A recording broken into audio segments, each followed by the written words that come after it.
everybody, my name is Shaikha and so today I'm gonna talk about life cycle of a bird.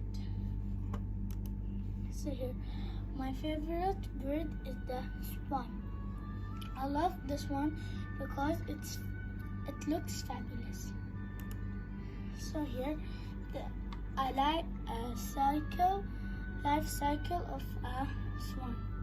So here, the female puts 5 to 6 eggs, and the female and the male protect the eggs for 36 to 38 days.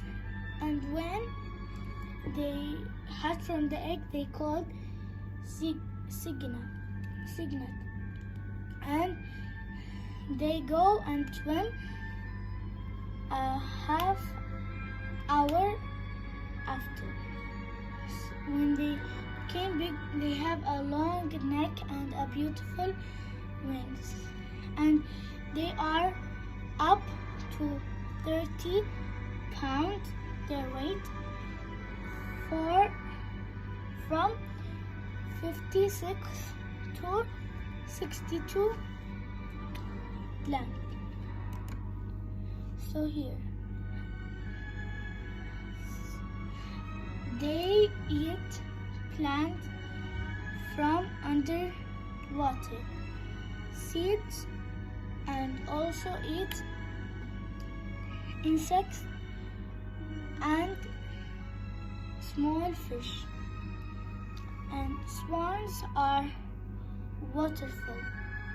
They live in lake, river, streams, and pond, and more. And they every time or every day, always their house is beside the water. And swans can live for 10 to 20 years. And famous universal and symbol of love people by pictures by human. So look, this picture looks good. Thank you everyone for watching. I hope you enjoy. Thank you. Bye.